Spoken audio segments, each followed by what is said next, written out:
fun stuff. Like, I mean, like, there's always an opportunity that you could, like, 10x your wealth, your, life savings, or 100x it, and, you'll do it. There's like the inverse of that is like a lot bigger, like the black stack, and yes. is a lot bigger there because it's the marketing. It's basically like the argument of selling your soul to the devil, really, because it's the argument saying you can 100x or 1000x your wealth, even though you don't have wealth, which is why you're trying to 100x your 1000x your situation, right? That's where that's coming from, because you want to be wealth. But then what happens is you get rugged, you get completely cooked, and like even things such as like Solana is a perfect example of an extension to the black stack, I think, because if you look at that, it really is just a horrible piece of shit of a technology. It's not even a thing that one could call blockchain because it doesn't solve a problem. It is a problem, right? This is how like Donald Trump had his whole thing.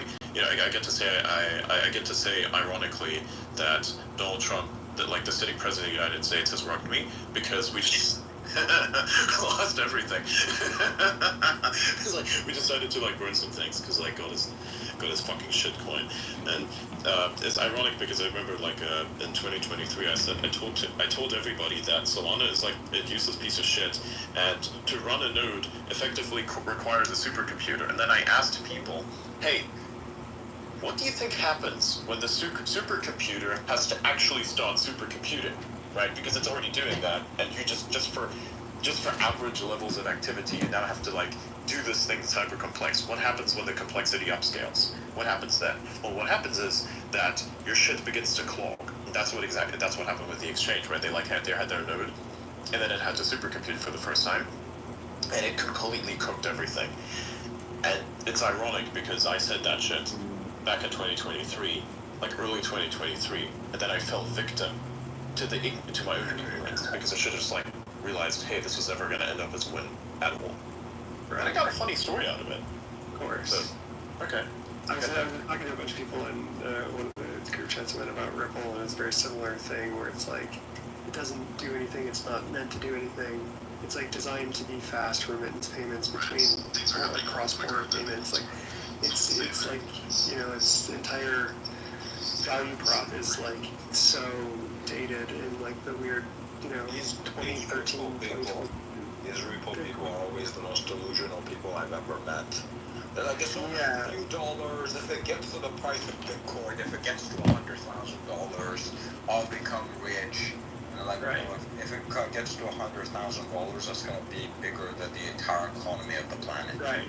Yeah, because there's 100 billion coins, and it's like, they pre-mined all of them, and, it's like, and it's in, the thing is that the game that gets played, it's like, I was trying to, like, I don't know, I was trying to talk to some people about, like, why even, like, their childhood friends who, like, their kids from their hometown who, like, are buying Ripple aren't going to get rich even if it does go up like that, is because they won't know when to sell. Like, there's a game that gets played that's psychological, that's, like, beyond most people's ability to actually, like, see it as a game and play it, where, like, you have devs who have hundreds of millions or billions of these coins, and they've been sitting on them since 2012, and they're going to sell them the second it turns into, generational wealth for them, which means that you don't get the same chances. Like, you're going to get a taste of it, and then you're going to get rugged, basically, because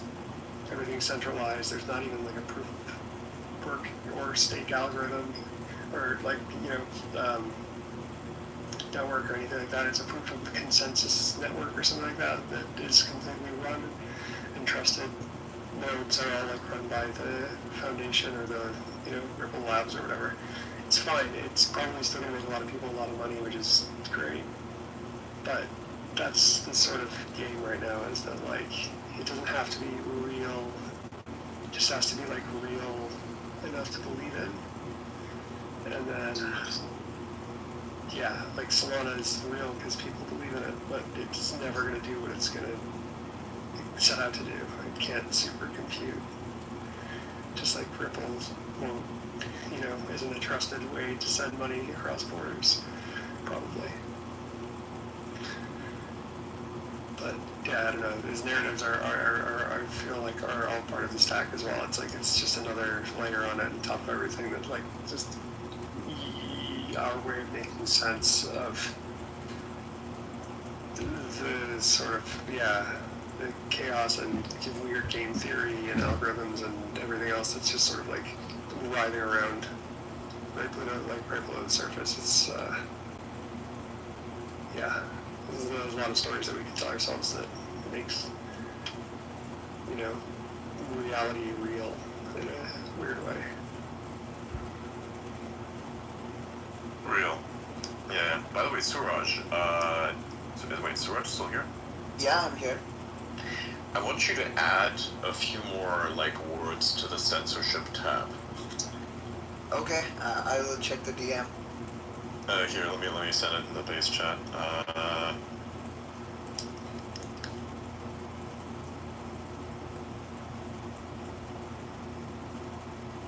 Communist.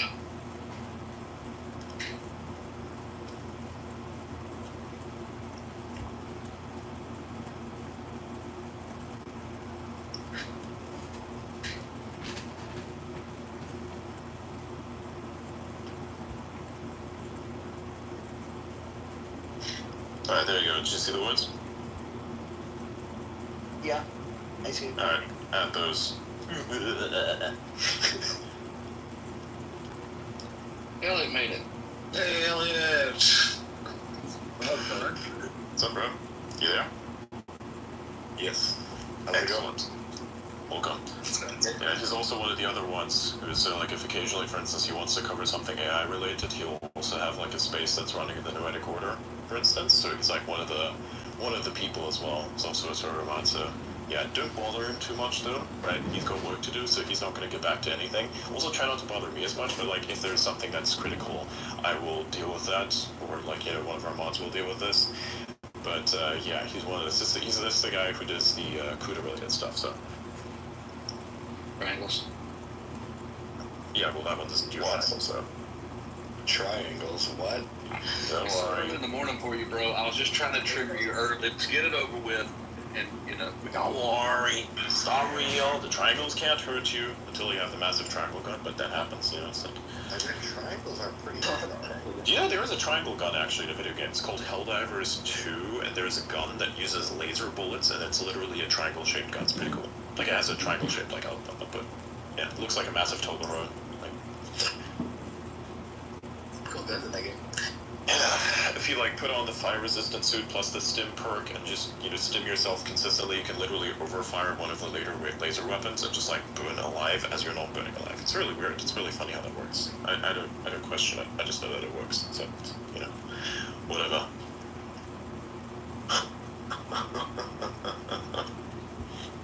All right, good shit. I'm gonna see what's the stuff. Hang on, where Ben, I can tell you were in those IRC chats back in the day, buddy. Yeah, those were fun times. And all that stuff. Yeah. Napster. Yeah, Merc, ICQ. Yeah, same. I was on those. Yeah. Were you guys on RuneScape back in the day? Hell yeah, I'm on RuneScape now. Total and complete anarchy. That is how RuneScape started. I don't think many people were on that early, but I was. Back when you could just kill anyone anywhere. It was wild. Fun times. Now you have team damage, and it's you get punished for it too, which is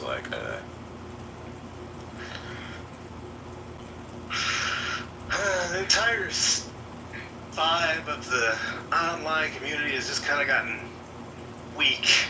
Yes. We got suspended for griefing a bad teammate. Yes. That's dumb. Literally, this guy was trying to kill us with a vehicle, so then I pursued the vehicle, destroyed the vehicle, because I can, and then bro hunted us down for the remainder of the game with the fucking gravity hammer, and he didn't get banned. I'm like... Right. No, I got banned. I just stood there most of the time. Exactly, it's totally fucking stupid, so I guess the Reddit mod won in that case, but he also lost, because now I'm just doing this. Like, I got bored, so I just said, you know what can I do that I'm going to be useful with? So I just decided to hyperscale this instead. So he unironically actually made me win even harder. So I guess he's fucking stupid. Like, oh, I'm gonna really show it to you. Like, imagine being that guy. It's like, I'm gonna really stick it to the system, but you just, like, made me more powerful. Like, thanks, I guess. Like, okay. Nice attempt. I keep telling people, like, if you don't want me to advance, then don't try to stop me. Like, don't try to stop me. If you try, then you'll actually make me advance harder. It's the problem with the, it's like how it's like the monster from Doomsday, like not from Doomsday, but like from any Superman like related thing, where it's like this thing that's called Doomsday, right? And every single time that thing dies, it just like evolves into something that can then counter the thing that it died from, right? So it just keeps getting stronger the more you try to defeat it. When in actuality, all you could do is just leave it alone. Like, you could just in fact do nothing, and you would have won. So I'm like, I don't get it. But yeah, that's the problem. Keep telling everybody, doesn't make sense. But I guess whatever, like, okay. I guess you can in fact just like not do things, right? That's cognitive security as well. It's just realizing that you don't in fact need to do anything. You can in fact just like decide not to do anything at all, and you still win. Isn't that fascinating? I think that's maximally fascinating, personally. Adrian, I think you have you and some of the other people here have like a bit of a grip on just cognitive security as a concept in general. It's more and more important nowadays where you could find pictures of a family member that you haven't seen for a long time, have AI just animate it into a film that just cements itself into your mind without your consent. Like, how do you protect against that? Could you kind of go deeper into cognitive security in that domain? Because a lot of people are just not ready for it. And we are already seeing on the rise, like, AI-induced psychosis, apparently. It's like how well you understand what the world kind of is at the basic level, and how you can just disassociate from things that aren't real. Like, say, the internet is kind of the hyper-real, and an X account is actually a gateway to the hyper-real. And so the problem with the hyper-real is, say, whatever you do on the internet does actually affect you somewhat in real life as well. But, like, do you there's certain things that don't affect you, like certain things that you don't need to really care about, but you have to, like, disassociate. Like, you have to have a really logical way of looking at the situation and just being able to then take things out and label them properly as such. Be like, hey, some random person on X.com called me a fucking retard. Now, I could go there and call him a retard also, but how much do I value my time? This is where then the process comes in through. It's like, oh yeah, I see the weird, like, I see the person calling me a fucking retard. So I'm like, well, I don't care about that. So I just simply leave it alone. I don't even block the person. Or if somebody tries to harass you for a little bit, then it's like, click hide reply, click block. Or like, for instance, when there was like this large account that attacked me, I still remember that was really fucking funny. What is it called? Leon Nissan or some shit that had all these unverified, like, literal, just, these people were definitely bots because they all sounded the same. So I was like, I like your network. Let me just do something real quick. Click post. Who can reply? Verified only. So I'm like, instead of getting mad and heated about it, I was like, interesting. So if you want to, like, if you can trash talk me all you want, I actually encourage it. But you get to pay Elon his $8 first. There you go. Boop. That's cognitive security. It's like looking at it going, okay, let me just turn that button on. Or like, just turn that off. It's like remaining completely calm and just, okay. I see. Okay, so at a base layer, that is cognitive security. I think it's a good explanation. It's like, how much control over your own mind do you have? Does like this random reply that's designed to offend you, does that offend you? And if it does, you're weak. Like, just don't get offended. Let's go deeper into it. So when it comes to this kind of stuff, there's all these people, all these notifications calling you XYZ. It's easy to kind of brush that up. You just get some thicker skin. But what if, for example, taking this a little bit deeper, going into the future, I think every single human that's gone through life and like reached adulthood and dealt with the real world, they've encountered trauma and shit like that, and it's nothing like unique or anything like that. It's just like something that we've had to deal with. But I feel like it introduces critical vulnerabilities that people can't access or manipulate because they simply don't know about it. They don't know you that well. Like, for example, let's say you had certain issues with like a parenting style, and so a certain insult would penetrate that thick skin because it hit that very like vulnerable part of you. Now, if a person knew about that, they could leverage that against you, and that would be like very bad. That's like how friends could betray you and stuff like that. Most of the time, that doesn't happen. But what about all these people that treat ChatGPT as like their best friend, that are using it as therapy? Because we have that vulnerability scale now, and that's quite different than somebody trash talking you in your mentions. So how do you combat that kind of? How do you prepare for that kind of cognitive security? Is it more like a preventative measure where you're like, I'm just not going to tell OpenAI anything about that? Maybe you run your local models, or like, how do you deal with that? This is like a future problem that I feel like people haven't really thought of yet, and I'm kind of interested to hear your take on it, as well as the other people that are on this space.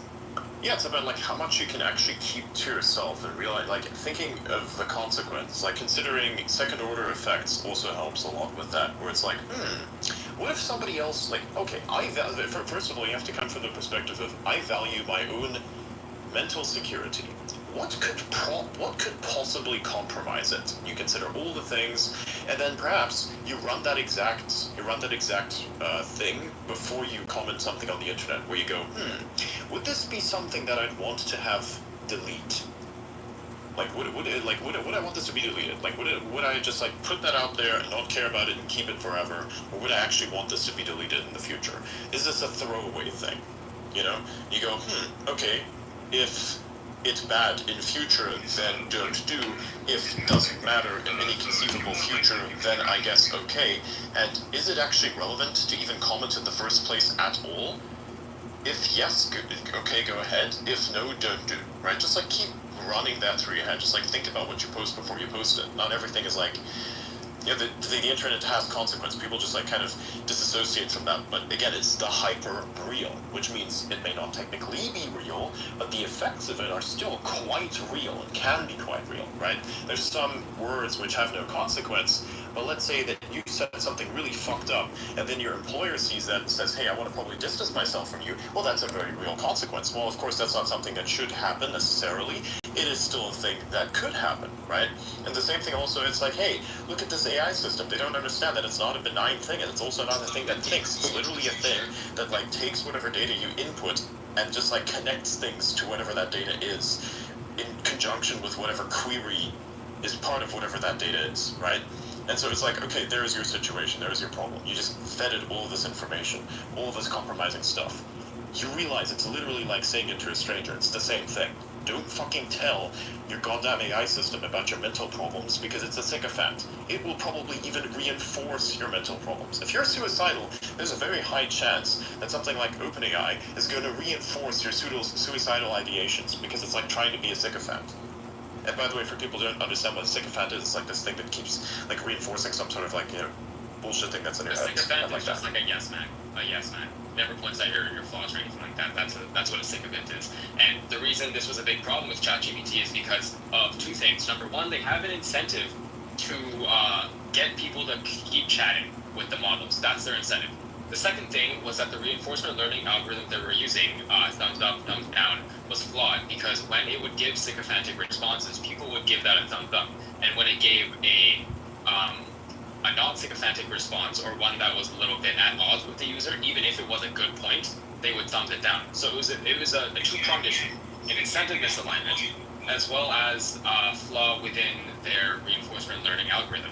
Now, the second thing that I want to talk about is I've actually seen in conversations with people in real life, they have said, ChatGPT is my best friend. I honestly don't talk to people in real life. They've all been disappointing, but ChatGPT is there for me 24/7.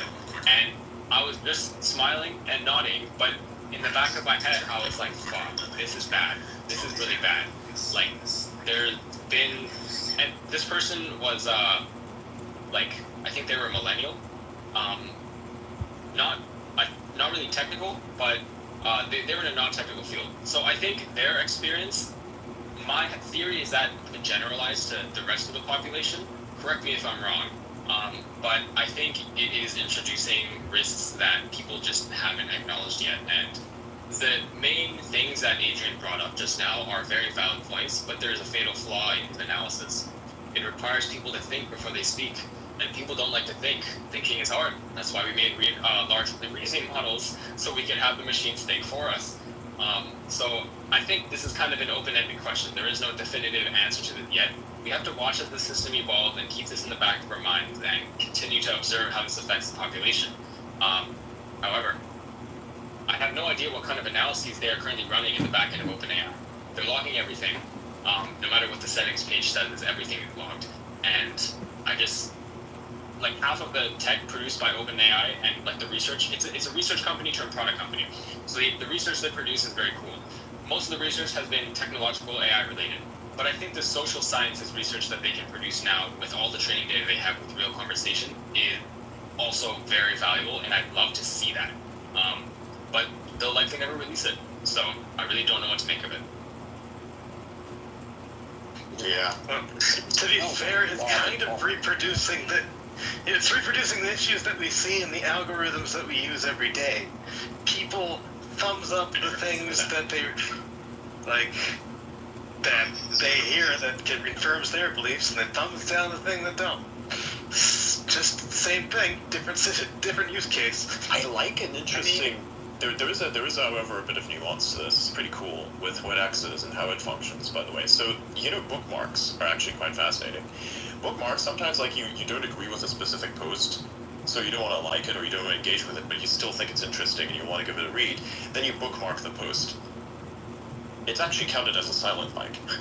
So, like, if you wanted to, you just, like, bookmark every post, it's like an additional like. Really, it really is. It's like a literal second like. It's like that's how it works. It's if you don't want it because back then the way that X was designed, actually Twitter back then it was because because likes weren't private as they are today. Likes would show up on your page, like it would be content that you would see. I still kind of like the same way because I just assume. I'm a big account because of that. People are going to see if I've engaged with a certain type of content, so I will engage with something that I actually believe in or like represent to a certain extent.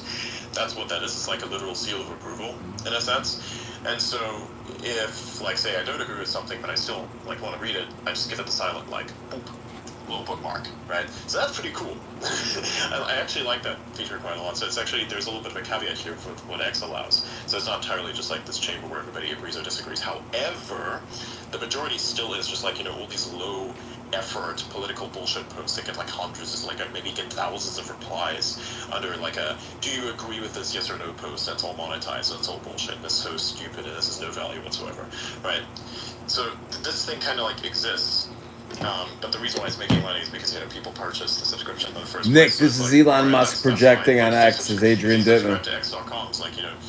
It's his talk therapy hour. You heard it. It's the same shit as people talking on Clownhouse. How is this guy worth $400 billion, Nick? It's the same stupid conversation that you hear on Clownhouse. It's literally Jonathan Bingham, but with a South African German accent. It's just rambling. You hear all this shit? It's like, wow, Elon, you're telling me about how to bookmark shit? Cool. You're lonely. You're boring. It's Saturday night, and you're on here fucking talking about bookmarks. Loser! We're solving the sycophant issue. He's solving the sycophant issue by projecting his own sycophancy. Why there's like this meme of the toxic work environment. It's like, Out and I, we like constantly roast each other, and that like beats the weaknesses out of us. We don't do that with other people. We just do that to ourselves. And so we then become better because we don't want to have like a yes man sycophant. We want actually a person who gives you a little pushback, because if you have a little bit of pushback on that, that's genuine, meritable pushback, then it works quite well. And it goes both ways, right? That's the part that's important. It goes both ways, and that helps you out quite a great deal, actually. I think so. That's my entire life that way, dude. Yeah. Just today things are a little. I've got so many lines in the system prompts of the AI systems I use of like, if you suggest something or I suggest something, we must read through it and it must be like actually good. Do not be a sycophant. Do not be a sycophant. Do not be a sycophant. I have to repeat it endlessly. Do not be a sycophant. Do not be a sycophant. Do not be a sycophant. Noetic order is actually good because when you remove the politics from the equation, you get people. Nick, he was just shitting on Trump and claimed that Trump rug pulled him. I got the clip. And I'm submitting it to all the Tesla Reddit threads. It drives him crazy. And he's blocked like 10 of my X accounts. Adrian Dittman has blocked like 10 of my accounts. Yes, it's true. I was just like, hey, I get cooked every day too. I'm like, yes, you're right. He's posting to the Reddit Tesla account again. What the fuck, Elon? I'm gonna wipe out like 100 billion in market cap on Monday. The signal. post that. His little minions. At Epic. What else? Got anything? Quote post it like the new Elon Musk philosophy of the day. He's so fucking vain and egotistical. It's unbelievable. Keep blocking me, and it's a funny thing. He just sends me hate mail that blocks me. What the fuck is this? And it's a large one too. So he has like, I never limited the DM access because this was fucking. It was just self-defeatism as a person. It's like, I'm never gonna say anything ever again. 2 days later, more hate. I'm like. Dude, that's a See, that's cognitive security, right? It's like, just laugh, because you can't. It doesn't mean anything. Don't worry. It doesn't mean anything. It's not real. It's so you got the girlfriend that says, "Oh, I hate you," and then calls you like a psycho dog. Oh, there you go. He blocks me again. Oh my god. Yeah, it's like, I hate you. I'll never talk to you again. 2 hours later. Nick, now you know why Donald Trump threw his ass out of the White House, because he's annoying. Turnaround time. It is. You sit there doing the math in your head. It's like, how often, like, crash out per situation, time dilation is 3 hours, and like mental pain is just like maybe 8 on the scale. You know, that's your average like crash out. No, that's the wrong post, my man. I didn't mean the spaces. I meant the article I sent you. Yeah, that too. Because this space is gonna end in a bit. Actually, I just kind of feel like I'm gonna hop on the other thing. Yeah. Okay. Alright, y'all. I'm gonna rug this, and then I'm gonna go to the Discord server and just do a little after space session there. So you guys can join me there. If you don't know how to join, click on that article over there, scroll all the way to the bottom, join that. And if you don't, that's fine, because we have the Discord community, we have the conversation starting again in a week from now. But yeah, if you want get in touch, make sure to subscribe so I'll know who you are and whatnot. And to set things up, make sure to quote post that article right there so that more people can find it, actually join and be part of that general community. And don't spam as much, right? Because you don't want that.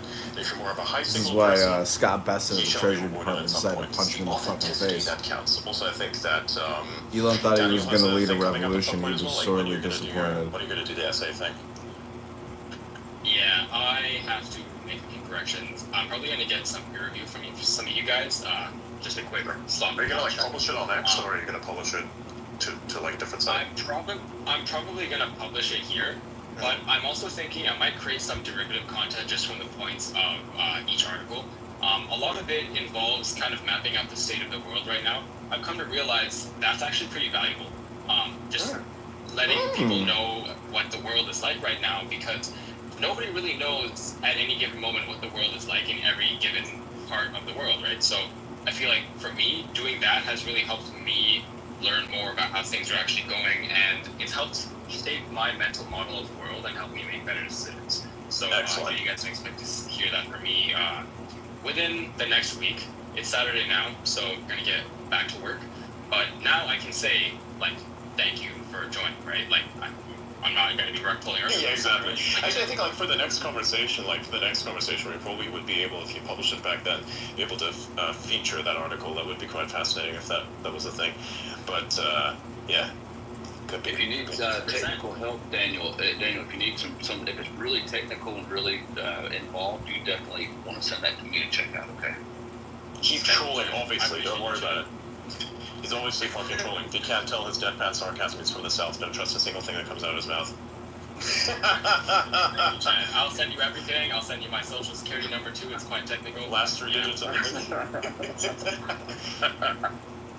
Alright, well, thanks. None of it's technical. It's all stuff that pretty much a lot of people will be able to understand. The technical hard stuff can come later, but yeah, that's what I have to say on that. Excellent. Yeah, so when that comes out, it's great. So it's like a legacy media news report minus the legacy part and the media and all of the stuff that you actually want, which is the signal. So it's just it's like condensed, right? Whereas news articles, they do this thing where they try to expand the volume of the text that's associated with a certain fact. What he's going to do is he's just going to condense it a little bit and perhaps only add volume in terms of say, elaboration on the connection between events, perhaps, or the like the gravitas, you know, where you like have to describe why is this event important, and you kind of explain a potential pathway. It's kind of like how that I think you like sent me this article once, really fucking good. It was the one about the projection of where AI is going. I thought that was really nice. It felt like kind of going through this like one of Shishilu's book. It's like you just go through the future of like where the big brain thing comes from. I thought it was really nice. So thanks for sending me that. I would have never found that, right? So that's why we have that. Yeah, so I'm just gonna The say Elon Musk Super Club. Archive it. Put it in the archive. But yeah, definitely gonna be so we can better understand the world in which we live in and how to enhance our cognitive security. I'll post the conversation link at some later point in the timeline, and then yeah, I'll post it when it's like scheduled. But for now, isn't this pathetic? Make sure to join up and go to the article. So check that out, and yeah, I'll be in there. We're actually going to continue it there. It's going to be a little fireside chat. He ended the chat. He ended the live. All right, we're gonna jump back into Clown House, and then I'm gonna leave.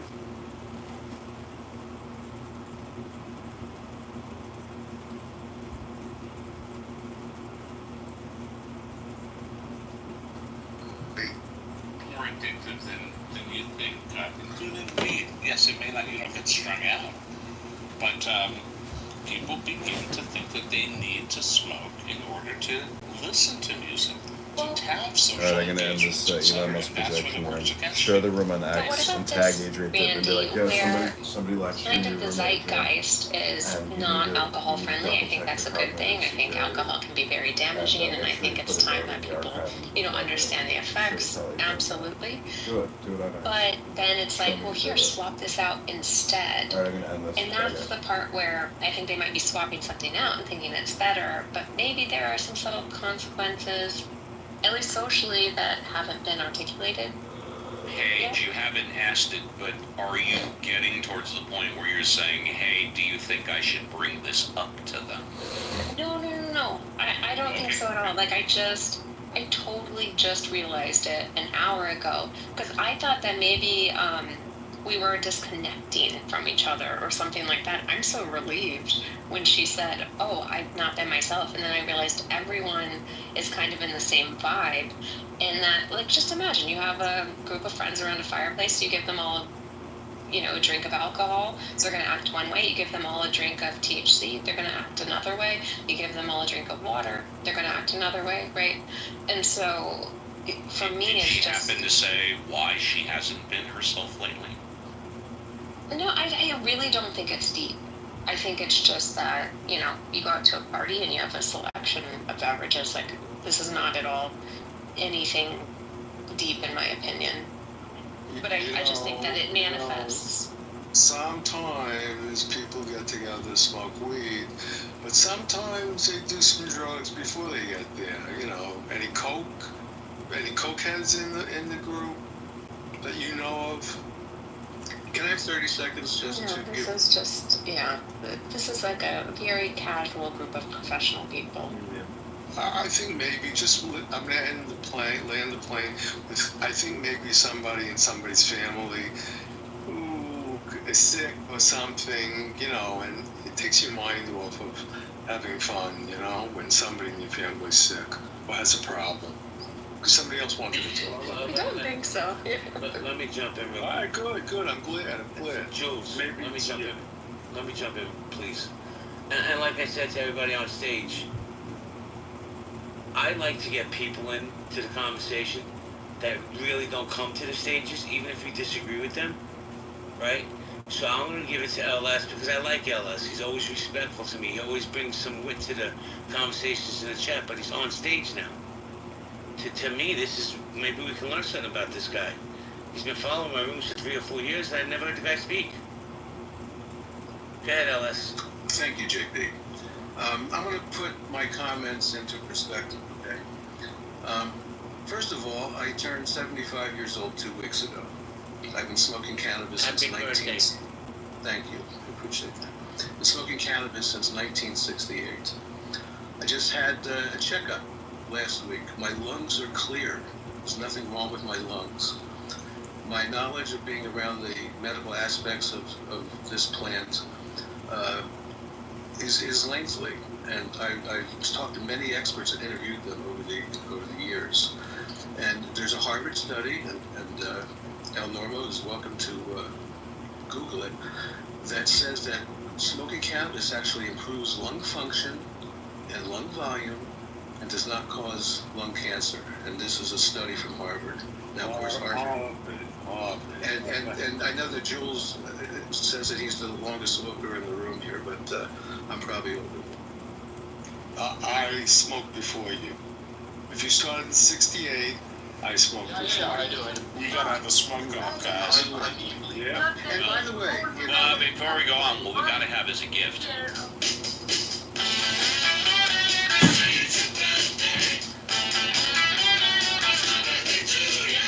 Happy birthday. Thank you, Steve. I'll take the Beatles for 10. All right, hold on a second, guys. I want to go back to Randy. Hold on a second, please. First of all, let me say hello to Roya. Hey, Roya, boy, how you doing? Hey JD, what's up? Is it a party up in here? Or I don't want to read the vibe wrong. Well, I'm gonna hand the room to PB and let her, cause she had a question about she went to a party and her people weren't feeling the vibe, I guess. So I'm gonna hand it to PB to run the conversation.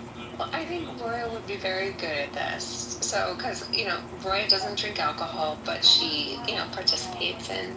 Do you mind if I say, Yeah. Yeah. I do drink sometimes. Yeah, right. Like, I think we're kind of the same exact, but a little bit mirrored of each other. Where I'll take an edible, but I prefer, beverage of alcohol. And anyway, so I went to this barbecue. Friends from college, like super, like, more than well acquainted, like really, really good friends, roommates from college, all that stuff. And just to make it clear for everyone who joined the room, like, I am not at all against cannabis in any way. I partake and, all that stuff.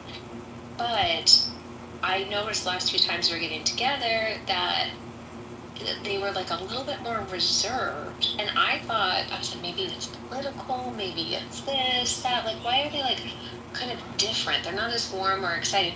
And then a friend said to me, like, midway through, man, like, and she just hosted us, on the 4th of July. And she was like, oh man, I drink these THC drinks because I'm not drinking alcohol anymore. And I'm so much more like reserved and like, not as outgoing and stuff like that. And like, oh my God, that explains everything. And I look around and everyone has switched out alcohol for the THC drinks. And everyone's trying to take it a different direction. This isn't like, I'm not worried about them doing, the dirty marijuana or anything like that. I'm just like, oh, there is like a subtle difference in the vibe that is notable. And I don't think people have really maybe discussed that a lot. And because I do think those THC drinks are probably healthier in a lot of ways, but maybe it changes the atmosphere a little bit. And I'm like, aha. And so I was just saying that when I got in here tonight, because I just realized it like an hour ago and didn't know if you had any thoughts on that in a social setting, how those drinks work. Totally. I've never had those drinks before. However, I like to be at a place in my life where my THC intake is kind of like, I'm at a place where 2 or 3 times in a month, maybe like a Saturday or a Friday night, or maybe even like a Sunday, in which I can be okay and be at a good place with a 10 milligrammer once or twice. No, 2 or 3 times a month is where I would want it to be, where I think is like healthy-ish, and you're not partaking in too much, and it's not like one, it keeps the expense low. Also, it keeps it, you don't have to rely on so much to have a fun time. And I think that all of these new hybrids, P, are so heavily indica leaning. It like puts everyone, you have a little bit low blood pressure, you're freaking gonna go tip over. Poof, someone just touches you with a feather, you're out. I mean, they're making them strong. It's all about dosage, okay? I always recommend that if you're trying a new variety or strain, that you take 1 or 2 puffs, put it down, and wait 5-10 minutes, because you don't need to smoke a whole joint to get where you I want to ask a question to the room, and I'll go person by person, then I'm going to hand it back to Miss Roya. Steve, you already said you smoke. Marshall, do you partake in any of these activities, Marshall? Marshall, are you there? We know the answer, JB. Come on now. America? America, are you there, America? Oh, yes. Do you partake in these party favors, this marijuana, THC drinks, any of that stuff? Oh yeah, I'm down with the reefer. Yeah, I was gonna say, you guys, I just got some stuff delivered today. It's called melatonin diffuser, puff air, for sleep support, and then I also have the liver support diffuser. I'm trying to get up off the weed, you guys. I'm growing up. I'm more conservative by the day, but listening to this is really tempting. Now, I will say, I did an edible one time. I thought I was gonna die, and so I'm not down with the edibles, but if I can find something that's good enough, then yeah, I would continue the weed. But right now I am struggling because I used to smoke like really good street weed, like the real stuff, like loud, and the purple haze. But somewhere in the past 5 years that doesn't exist anymore, and now they have this indica and civica or whatever it's called, and so I'm really confused about that stuff. But I'm hoping someday I could find a weed pin, maybe a THC Indica's pin. always been around. It has. I didn't know anything about that. Mm-hmm. Well, I'm gonna go to LS last because maybe he can tell us about some of the stuff that you're looking for. Miss Nye, how you doing, Miss Nye?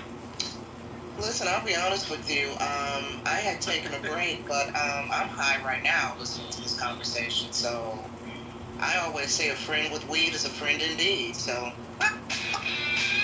I'll turn it back over to LS, the pro. Thank you very much, Nye. Pete, your answer is yes, right, Pete? Yeah. Yes. Okay. Miss Holly, do you partake in these party favors? What, marijuana? Yeah, marijuana, THC drinks, edibles. Well, I love alcohol. But no, I don't really smoke pot. It's never done good things to me. I just get really bad anxiety. I'm like really controlling, so it's just not for me. I've tried. I love the honesty. We know where Norm stands. He's on the phone. We know where Miss Roy stands. XG. Yes or no? Do you partake in these party favors? Yeah, I'm stoned right now, and I'm doing just fine. See, this is what I mean, because Norm says it makes you dumber, but I sound smarter than him on every stage, and I'm always higher than him. Well, thank you for that. Jules, yes or no, Jules, to the party favors? You said yes, right? Well, I don't anymore for years and years. I have a question. No. I stopped on my own volition. I stopped when I had a child. I felt I shouldn't be doing this anymore. I want to tell us a question. Wait, hold your questions. I'm gonna ask everybody, and then you're gonna deal with Miss P and Miss Roy. Randy, yes or no? Yeah, that's a yes. The one that makes you cough is the one that gets you off. Thank you for that. 118, are you there, 118? Yeah, yes, sir. I'm here. Okay, so that's a yes. Sergi, what's good, bro? What's going on, man? I think my signal's bad. Can you hear me? You're breaking up a little bit. Just yes or no, do you party with marijuana, THC drinks, or edibles? Absolutely, but it's got to be rolled up in front of me. Gotcha. Hold on. We got George or Jorge, however he pronounces it. Georgie, what's up? How you doing? Yo, what's up, guys? Do you smoke pot? Do you take edibles? I take edibles. Edibles, okay. I'm going to hand it back to Miss Roy and Miss PB. Go at it, Lee. Okay, thank you. I think Jules had a question. Well, I wanted to say something, P. I wanted to say that, however, there was a time in which, a period of 2 years in which, honestly, the verdicts I'm still contemplating. Was it, pretty much, I was, couple days a week, it was going on, it was mad. So, I do think that there's something to the cognitive agility that deteriorates with heavy marijuana use, even for a short amount of time. But at the same time, by the markers, on the other hand, the markers of maybe I did. Those were the years that I actually did really well in my career, and so sometimes I'm like, okay, well, look at the outcomes that I don't know. It's a big. To that point though, Roya, and this is my intention from the beginning, is not to make this like weed versus alcohol type of. Fair enough. Sorry, I got it. No, because that's just it's JB's room, and it's like which which drug is the worst. You know what I mean? Right. But no, what I'm saying is, if Roy and I were hanging out, we don't have like a huge aversion to either, but maybe we have preferences. But I'm just saying, if Roy and I hang out, we're gonna watch a movie, we're gonna take an edible, right? But if we're gonna go out, maybe we're gonna have a cocktail type of thing. So it's more like the moment for the thing is kind of what I'm talking about. And maybe, with this whole like health kind of craze, which I think is fantastic. I think people should drink less for sure. Is just like you don't necessarily need to replace it with a THC drink. Totally. But anyway. Totally. Like we're gonna take a shot of Malort when we're in Chicago, for example. Just saying, example wise. Yeah. You're gonna do a pickle shot, when you're wherever the fudge pickle shots are important. I mean, yeah, everything has a time and a place. And you really, it's your fault if you're taking a hybrid that's leaning too hard on the indica side right before a party. What a party pooper. What a agua fiesta, as the Mexicans. Ladies, wait, ladies, a fudge pickle shot? Please explain. I've never heard of that before, ever. I didn't say fudge. I said a pickle shot. And then I said Malort. I could have sworn I heard someone say fudge pickle shot, but okay, fine. I didn't hear fudge. Jules did have a question. Holly wanted to jump in too. Jules, would you like to? Yeah. First, I'm observing here, and I think I'm the only one that doesn't smoke pot. Is this true? I don't smoke, and I don't either. Okay. All right. I don't smoke. I can't say I didn't try it. I can't say I didn't try it. I never drank alcohol. I just can't stand it. Never liked it. Never drank it. I'm strange with my drugs. I'm gonna be open here now, guys. Don't call the police on me. I snorted cocaine. Anybody want to volunteer to that one? Of course. Has anybody done that in college of these ones? Like, this is not surprising. Yeah. I'm from Florida, and I'm blonde. Exactly. I lived in the Lower East Side, and I'm a white blonde girl. Like everyone in Florida's done coke by at least 21. Last time I did coke was over 30 years ago because I'm allergic to it, believe it or not. What happened? I've never smoked pot. I've never done coke. And I currently don't even drink. I'm in a very bad position right now where all of my friends who I find out have done cocaine, including someone very close to me, maybe identical to me, let's just leave it at that. I don't understand. Now it's this thing like, I won't be the one to introduce you, but so I'm stuck in a bind. So, not that I don't know if I would ever do it, but I'm just saying that I'm not even being offered the opportunity because no one wants to be the introducer. Yeah, because don't start now. I mean, okay, I'm so sorry. Don't do it. It's because people take that. It's the same way that I always sell things. For example, there's a big product that's been going around, been banned in a couple states. It's called Kratom, right? Kratom is usually what opioid users will start using in order to wean off of opioids in the same way that people go to vapes instead of cigarettes, right? So when I see people interested in doing Kratom, and I know that they don't know what it is because they're asking a ton of questions that someone who uses would already know, I ethically want to put a warning out there and be like, hey, just letting you know, this is mad addictive. I don't feel comfortable selling it to you without explaining this beforehand. You're an adult, you can make your own decisions, but I don't want you hooked on it without knowing what's going on. Because with the way a lot of drug users started out, or the way a lot of people get hooked on it for the first time, was maybe a friend being like, it's fine, you won't get hooked on it, well, you won't get hooked on it once, it'll be fine, blah, blah, blah, and all that shit. At least for me, if you're already partaking of the addiction and you're already inside the rabbit hole where I am too, then I'll be more than happy to do it with you. But if you're not inside the quote-unquote rabbit hole already, I'm not going to be the one to get you into there. I got it. I get it. I got it. More you didn't get out of it. Listen, You're responsible. I already have anemia. I don't need to be doing cocaine. Anyway. Well, Ozempic exists. Let me ask you a question. Let me ask a question to the moms in the room, like PB, Holly. Would you be okay when your kids come of age doing edibles and having these drinks and stuff like that? Are you guys okay with that? Yeah? Fucking pop an edible with them. No, I mean, okay with it versus, I can't imagine my kids are too young to imagine this stuff. But they're going to be adults one day and I'll be happy for them to have experience. I'm good with it. I don't want them to do coke. That's the one thing that I will be very open with them about my experiences with it and the long-term effects and blah blah blah. Like I do not want them to do coke. That's the one thing. Is mescaline still around these days? Anybody know about that? It is, but I've never done it. Most I've ever done. Which one you say again? Mescaline. Yeah, that's still around. The mescaline fear living in Las Vegas is what I think we used to do that.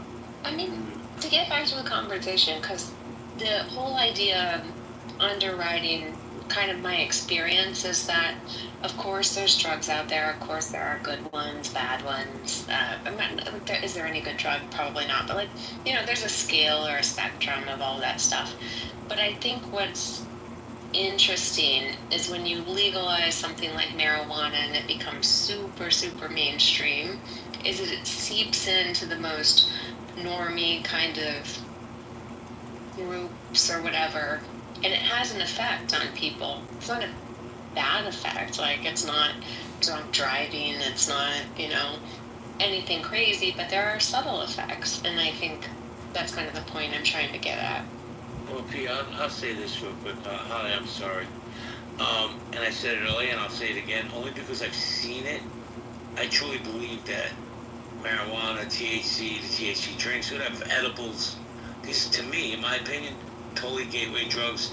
And people allow their kids, not UP, obviously, to do these things, not realizing what doors you're opening. That's just my opinion. But go ahead. Yeah, I like that P's bringing this up. I guess she just left. Oh no, she's here. But sorry. I do think, and no shade on UJV or anyone that doesn't drink, but as a culture, I don't like this whole anti-alcohol wave. I think that we are getting I think it's boring, honestly. And this obsession with health is also obnoxious to me. It's almost like it's in vogue. And it's it's kind of part of the pussification. What the fuck are you talking for? It's part of the pussification of America. I really do think it's softness. Sorry, I'm not saying it's soft. Miss Holly, who invented that word? You did. No, actually, I've been saying it. No. But for real, I mean it. I heard it somewhere. I read this where this Russian was saying, how did we lose the Cold War to the Americans? Look at them now. This is sad. They used to be the beer drinking, gunslinging, Western, cowboy kind of cigarette smoking Marlboro man. And now we're look at us. We're edibles and alcohol bad, and P's going to parties that are boring as fuck. I mean, what the fuck happened to us? Hey, the conservatives. But it's not the conservatives. It's everybody. It is a movement. It's a social movement. I think the health movement is akin to climate change in a lot of ways, where it's just there is this. I mean, and I think there's a lot of truth in it, and I think I've heard Holly talk about it before, and I feel the same way as a mom, just there's a lot of bad stuff out there in our foods, whatever, we're worried about our kids, we want to make sure we're eating healthy, doing all the right things, but we do this really broad thing, and trust me, I have seen the depth of where alcohol can take you. There is a lot of bad stuff there. I'm not minimizing that at all.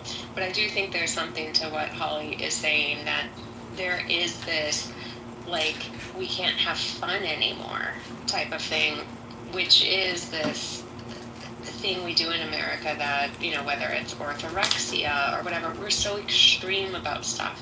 And we forget about all of the good things. Time out, Professor. What the hell's orthorexia? Whatever. Orthorexia is like when you are like working out all the time and you're only eating chicken breasts and broccoli and like you can't have any fun and you can't go travel and like have a good cheese in France because you have to stay on this diet and you have to get so many macros in your day. Not you, Jay. Not you. I'd like to ask Holly a question. Holly, I agree with you about the pussification of America. Do you think a contributing factor might be like women's drinks getting spiked at the bar and people accidentally taking fentanyl, or is that just irrelevant? It's a lot of compensatory. I was asking Holly, and sir, you don't sound like Holly. Yeah. I'm so sorry. Yeah, no, I don't, Steve. Although maybe I don't know. Maybe the fear mongering of what could happen. I don't know, man. I don't know. I think it's more what P's talking about. This like social trend of it's like almost to a religious extent. It's like I'm superior because I'm evolved now and I'm like doing edibles and I'm not drinking alcohol because that's cancer causing. And it's like fuck off, dude. I don't know. I was in South America recently and I got the red bar. And they live their lives, man. Like, they enjoy life. They don't think about shit like this. They're probably healthier than we are, and they're up till midnight with their kids, all enjoying life. The grandmas are rolling their own cigarettes, and they look like fucking models. I don't know, man. I just think we got it all wrong here, and it's really annoying. Well, Exactly, Holly. Okay, I'll go after you. One sentence. I'm just saying that, like, no one is sneaking into my friend's backyard to, like, spike our pale ale. No, yeah. Maybe I have a question for you. Yeah, question for you. What you said. I'm a very cool person, but go ahead. I know. No, you brought up a good point that made me think. Remember you said about the gateway drug? Marijuana's a gateway drug? I used to think that. And the reason I thought that, basically, is because growing up, the same person who sold you marijuana also sold you cocaine, mescaline, Quaaludes, blah, blah, blah, blah, blah. I mean, you didn't have to use it. But now, it's not the same person. Now, marijuana is, legal, or whatever. Do you still think it's a gateway drug? Yes, I do. I have no doubt in my mind it's a gateway drug. You understand why I'm saying that? Yeah, I do. I get it. But I'm going to tell you, so I'm always transparent when I have this any type of conversation, really. But my marriage ended because my stepson she enabled him by letting him smoke pot, which led to other things. And I told her, I said, so let me say this. His father. I'm sorry for bringing this up. No, listen, I'm okay. I'm a big boy. But let me just say this.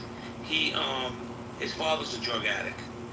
And when he started to smoke marijuana, he didn't just stop at like a little edible. My man went full Cheech and Chong. And then from there, it went to amphetamines and other stuff. So I didn't want to be around that, and she wasn't strong enough. George, you think that's funny, huh? So I didn't want to be around that. So we decided, listen, I was with my ex-wife today. She's a great girl. I have nothing bad to say about her. But that drug, that marijuana let him down on the path. I believe that truly. Well, JP, I just want to chime in real quick and say, I think it's going to be, kind of subjective and depending on the person as well. People downplay marijuana, but it does have a lot of great benefits. Actually, we all have our own cannabinoid system as human beings inside of our body. Now, I was born in 1983, right? And thinking back to it, being a little kid, going into a convenience store and buying something that I thought was so innocent as a candy cigarette, right? Now, thinking back to it, and when you say gateway drug, that to me was the first gateway drug that I could think of, right? Is that candy cigarette, that that notion of doing that, you know what I mean? Wanting to fit into the crowd or whatever, or, you know, even nicotine or caffeine or sugar or anything like this, you know, can be considered drugs that's addicting, right? So I'm not trying to downplay and what you're saying, because certain individuals don't have the ability and capacity to regulate their own self-control. So that could lead into different things. And while I'm speaking real quick, I just want to address something that Uncle Steve said. I do think that, you know, the worry about, you know, especially for old school people, fentanyl and all these different things that they're putting into drugs nowadays, like cocaine and methamphetamines and things like this, does affect the market and the system and how people do use drugs. And Holly was pretty spot on too. It does seem like there's a new generation coming up that, you know, is like transitioning, if you will, from. That's a perfect segue, 118. So, yeah. Let me jump in here, because you brought up a point that I wanted to bring up that maybe Holly or P or Roy or Nye, somebody else could explain to me. I agree, Holly. Society, not just America, has become very uptight. But I also think we live in a very hypocritical society. I'm going to tell you why. When Bud Light had that transsexual person as a spokesman, there was a boycott against them. Do you know what that boycott cost Bud Light? Over $1 billion. 28% of their market share went down. Now, me personally, I don't give a shit who the sponsor is. If I like a product, I'm going to buy it. I don't really care who represents them. But this is the hypocrisy we have in our country right now, Holly. Because that person was trans, the conservatives got on their little horses and drove that company almost into the ground. So why do you think that is, Holly? Because Bud Light was kind of a symbol of Americana and that, like, masculine energy. Exactly. And so, yeah, it almost spit in the face of that. It contributed to the pussification of America. I have to tell you, I've shared many spaces with Holly before. I've even shared spaces with drunk Holly before. That was probably the best answer I've ever gotten from Holly. Thank you. Get XG. Yeah, I'm so sorry, but I find it way more pussified to get on your high horses and cry and rally about your favorite beer that you never look at the advertising for anyway, and you go ahead and start rallying and trying to boycott it and call everybody else somehow sensitive or somehow the pussies when you're mad over an advertisement that happened just because a certain person was involved that you're not a fan of. Like it gives the same energy as like teenage girls that like a boy group seeing them with an adult woman and then being like, oh my god, why would they do this? Why would they betray us like this? Like it's given the same type of energy, but somehow the pussification is supposed to be Dylan Mulvaney being it. You looked at the sales though. Is it people actually just like speaking out online about it, or is like they literally just didn't buy it? No, there were big waves of people speaking out online about it. It was a big conservative. Yes, no, I understand. I watched the whole thing too, but like also the people who were drinking Bud Light stopped drinking Bud Light, like, you know, quietly of just, and like, I'm not gonna take part in that. I'm not gonna do it. And just quit. So I don't know. I don't feel like that is like a whiny kind of type of thing. Hey, if you're just saying like, yeah, you know what, I'm not gonna do it. I personally think that, I'm going to be honest with you, I think it was overblown. That company lost 28% of their profits, which was over $1 billion. I think we live in a hypersensitive society as well. Yeah, Jules. It's not sensitivity though. I think it's just like a no. Like, no, thank you. You know, kind of thing. Holly gave great answers tonight. I want to say that, and I also want to say, well, you know, that's how in America you're not oversensitive. We vote by the products we purchase. I know I stopped certain products because of certain reasons. You know, and it wasn't easy. That's right. You use that as a classic example of how the individuals can affect corporate America. Right. I'll just simply say, one of my top 2-3 favorite guitar players, Eric Clapton. Since he became pro-Palestinian, he's dead to me. He's dead to me. Anybody wants some free Eric Clapton albums? I give it to you. You know, it's over. I could get along without him. You know, it's a bad feeling to hear his music. You know, so we're all affected by these things, one way or another. I just want to say hello to David because he hasn't gotten in yet. What's up, David? David left. Maybe he had to leave and come back. Boy, why'd you go down for? Anyway, P, I'm gonna hand it to you. Oh, hand it to me. You started this, man. Steve wanted to jump in. And by the way, P, it has nothing to do with Bud Light. I think beer is disgusting. Anybody drinks it? Ugh. I agree. I love a good beer. I think you guys just need to grow a pair. Beer has been a social part of America for 10,000, not America, but beer is where people get together, they have a beer and they talk and it's social, and beer is part of our, it's part of our... Jamie's too Italian. The same people that will claim that beer tastes disgusting will be the same ones to somehow act like they enjoy coffee's taste. Wait, first off, I drink 6 cups a day. Exactly. You see point improvement. Well, I don't know what that has to do with the nasty taste of beer. If you guys can make beer taste better, I'm all in. Let's go. JB, you take your coffee. JB, you take your coffee black, right? Nope, little half and half and 1 sugar. There you go. And that's the problem, is that you don't put half and half and a little sugar in beer. I'll give that a try. What's up, Double Agent? Hey, how's it going? What's going on? Hey, so Double Agent, what's your drug of choice? My drug? I like coffee a lot, and chocolate. But, let's ask Agent Holly's question in a different type of way. Agent, do you think that the health movement is pussifying Americans? Wait, Agent, before you go, I want to say, Paige, hit me in the back channel. Just hearing you say pussification, I will donate, I don't know, a couple $100 to your charity of choice. Ken? That's funny. Look, I do think it wouldn't have to be the case, but I think, yeah, a lot of the people that it's almost like a narcissism, and it's not dudes who are just living life, getting after it, you know, whatever. I think if you're that, like, look at this guy like Brian Johnson, right? I mean, he's taking all kinds of stuff, but would you want to be in a foxhole with Brian Johnson?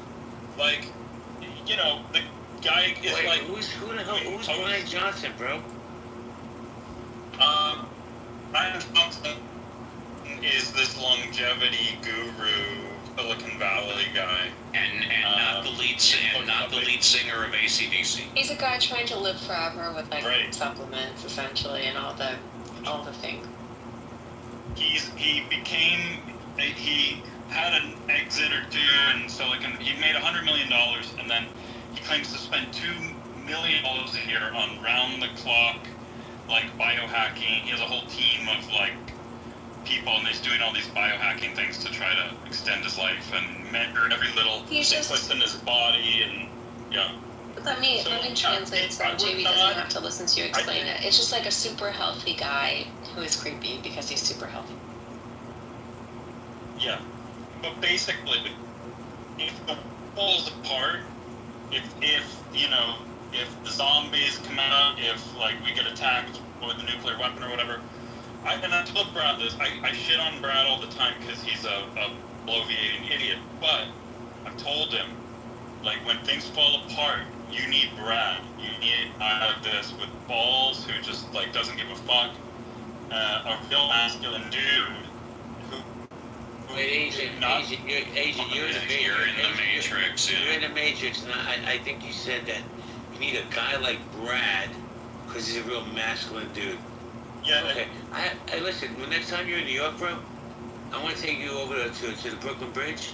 I'm going to give you a good price for it. You tell me what you think. Nice. Yeah, no, but the point is, yeah, I think people who are overly obsessed with the health stuff, you know, it's not like a super masculine thing. It is a bit of a pussification thing. But of course, we should all try to be healthy. Like, it's the women's responsibility, I think.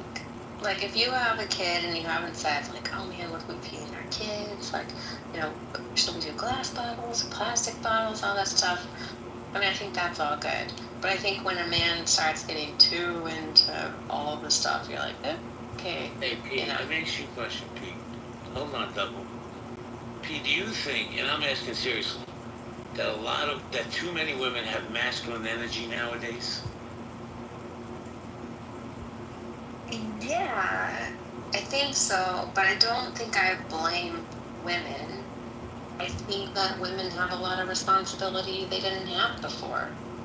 The responsibilities that they've been demanded for centuries? Yeah, but are they demanding them, or is, like, what I think is that the way markets work, it's really beneficial for, you know, the markets to have a two-person, like a house, like two people in the household make Two-income household.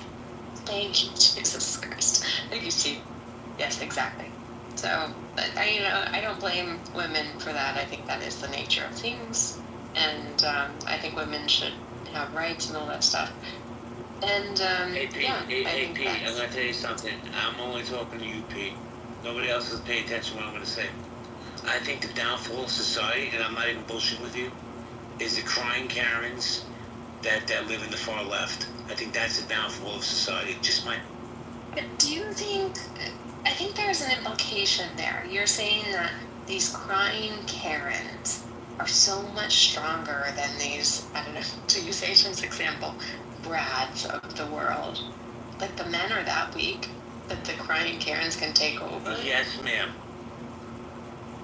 Really? Yes, we have empowered the crying Karens page to have a voice at the table, and unfortunately their voice is the loudest right now.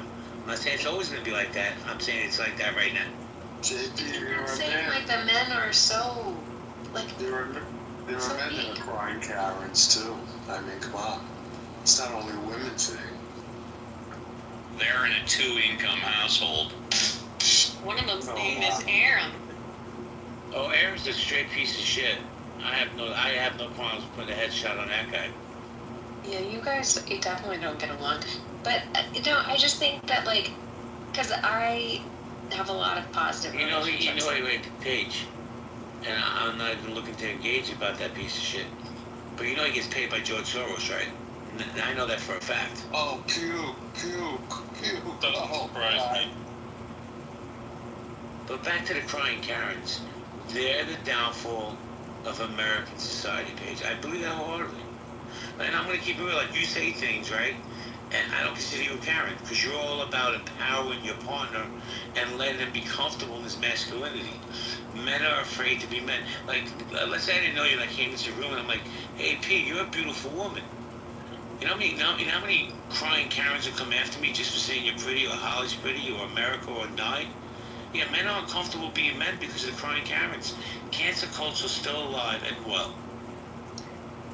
Sure, but I think you have to accept that at a certain point. Like, I like that the men in my life are very strong, and when sometimes, I maybe go a little too far in certain things, that's, in a very respectful way, they kind of reel me in. And I think there is a balance between men and women, and that men and women have to, kind of check each other a lot of times, and especially, like, if they're evolved and all that stuff. Paige. So, I don't know. I think you're giving too much power to women if you think that, they're changing the world in that way. Respectfully, Paige, I'll take two women. I'll take you on one side, and I'll take, everybody knows Victoria on the other side. That crying Karen has more power than most men on this app. Because she can go into a room, and even in real life, she can just walk into a place and say, he said I had a nice ass. Oh my God. Like it's the worst thing in the world.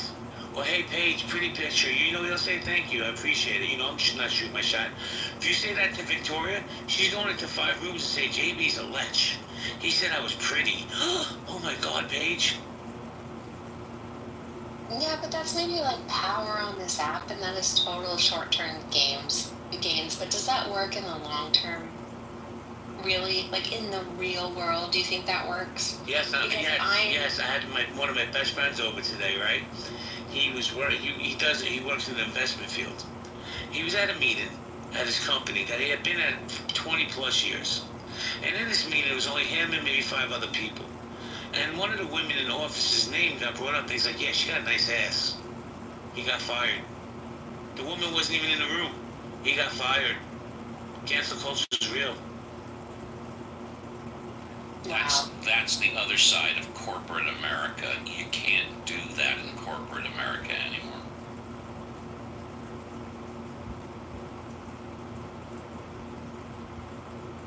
I only want to work with people that say worse stuff than me. Bro, you're a Boy Scout. Everybody says worse stuff than you. I agree with that, though. That's so true. I feel like if I went back to corporate America now, I've been out for so long, but if I went back, I think I'd get fired, like, in the first week. Like, I don't think I could behave properly anymore. What's up, David?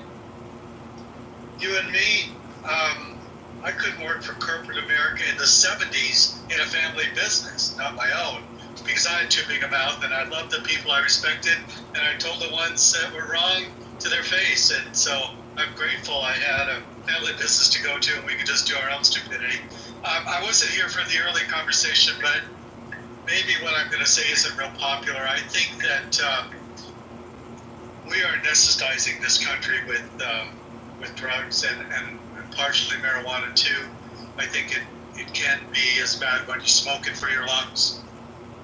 We're talking about overdoses with kids with gummies and medibles and edibles.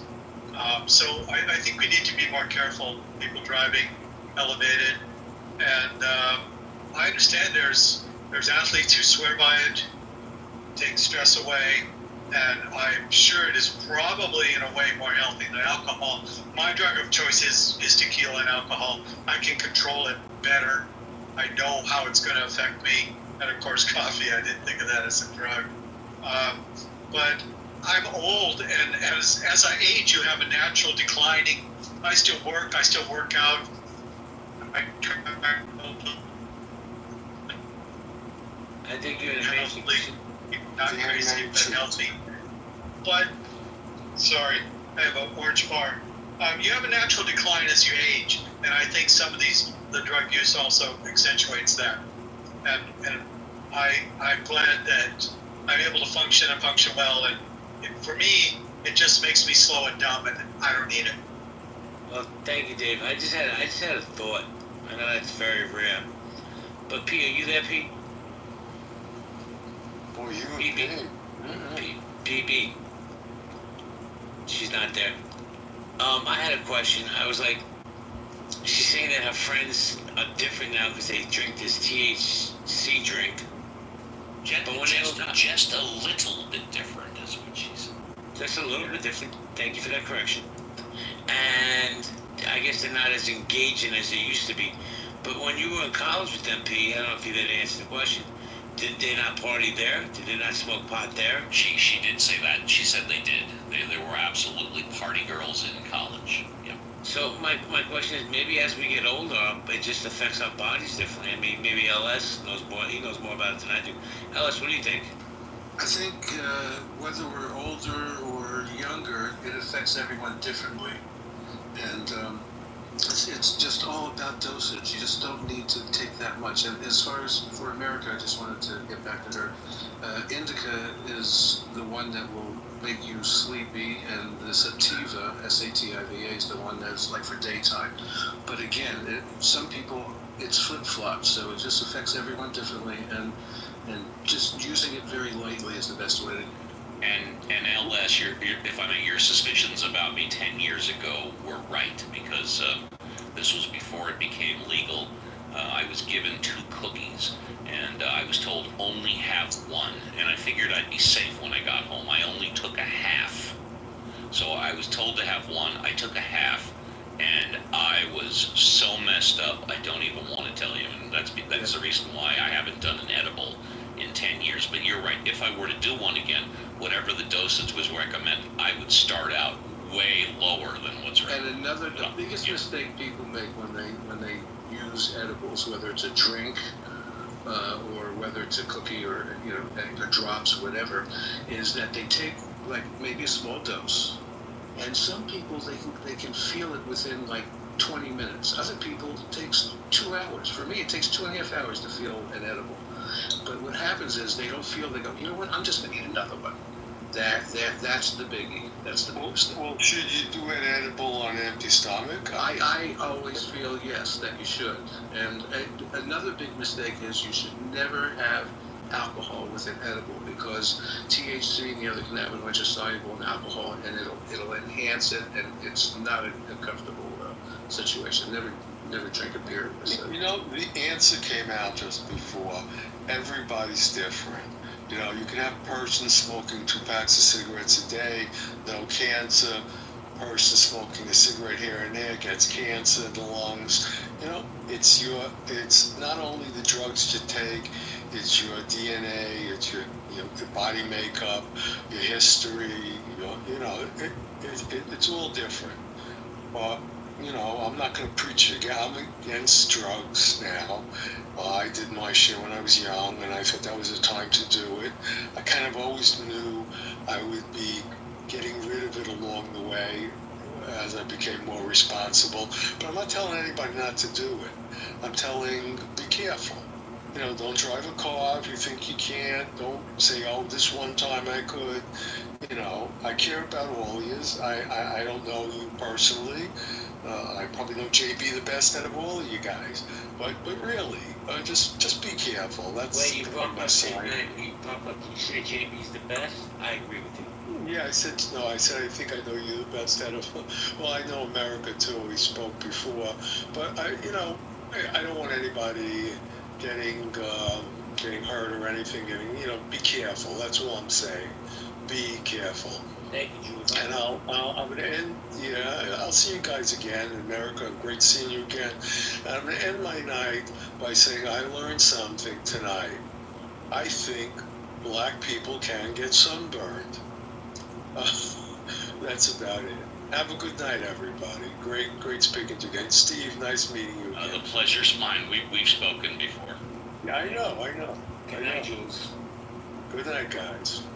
So this is Healthy Debates, Open Discussion, Potheads United. This room has been sponsored by Uncle Steve. He cashed out me $6 and I opened the room. How about that? So I'm going to get going. I'm going to leave the room to Steve. You got some great people in here, Steve. I sure do. Thank you. Because of you. And by the way, guys, Steve has a room tomorrow. What time, Steve? It's from 7 to 10 a.m. Pacific Standard Time. Yeah. All right, listen, Steve. I'm gonna be leaving. So you got 4 beautiful women as mods. I love it. It's like Charlie's Angels and your Bosley. I love it. Good night, everybody. Good night, JB. Thanks for being here. Hello, Angels. Yeah, guys. Just as far as I'm concerned, just go popcorn. It's fine. Hey, Steve. Hey. While I have you, because it's been a lot rarer than I would like. You're my favorite uncle, and I love all your shows. Your labor show, your Ask the Atheist, and which is tomorrow morning, and Ask Uncle Steve, which was this morning. And Ask Thank Uncle you. Steve. So I'm a big fan, Uncle Steve, but I've had some access problems getting in your room lately, and unfortunately I have to name names.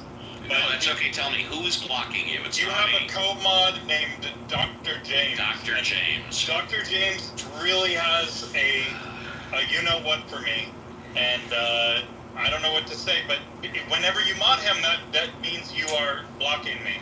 So I just want you to know that. And I will have a talk with him. He mods more people. He blocks more people than any of my mods. I apologize for that. It's okay. He's the most sensitive mod. Yes. But anyway, I'm a big fan. Thank you for letting me know. I appreciate that. Somebody asked me earlier, I think, when I said I'm allergic to cocaine. They probably didn't believe me. I'm actually allergic to anything that I snort because I still have my tonsils in, believe it or not. And if I snort anything, my throat closes up, my tonsils swell, and I start breathing funny. Now, again, I haven't done coke in like 25, 30 years, but if I needed to do some stuff all day and I didn't want to procrastinate, if somebody offered me a line or two of coke, I could put it in coffee and then drink it, and then the high would probably be great, but I haven't done coke in like 25, 30 years. Never liked it. By the way, I did smoke a joint with Cheech on top of his roof at his Malibu house back in the 70s. It was about 10 years ago. I was offered some Adderall. I had half an Adderall pill. I spent the entire day cleaning my house. That's true. That's a terrible side effect, isn't it? Uncle Steve, I'm curious. Yes. As someone who's used both Adderall and cocaine, like, how do you compare those two? Like, do you think?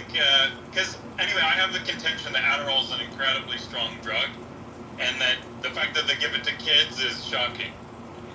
Well, of course, the medical efficacy for Adderall is that it has the opposite effect on kids that are ADHD. It's a combination of two different types of speed drugs, and the drugs themselves make you hyperactive, but because it's a time release thing, it has medically it has the opposite effect of ADHD or whatever. It slows them down.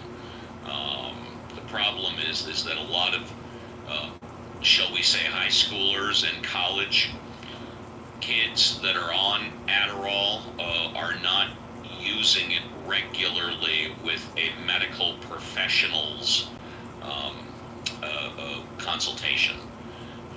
I'm very lucky because I never became addicted to any type of pills or substances like that. I still do alcohol, I still do pot, but I was never into pills. So I think too many kids are prescribed Adderall. I think too many kids are. Well, just let me say, I think too many kids are on prescription drugs. I'll just leave it there. Were you around for the Quaalude revolution? 714 lemons and roar, baby. There you go. So that was probably one of the greatest highs ever, by the way. And let me just finish with this. It was actually classified as a hypnotic, not. Oh, I thought it was classified as a muscle relaxer. I believe it was a hypnotic. You can check me on that. Yeah. That's as I recall it, and I was involved at the time. But at the time, if I wanted to get laid, I'd find a way to take a chick out on a date and have her swallow a Quaalude or whatever.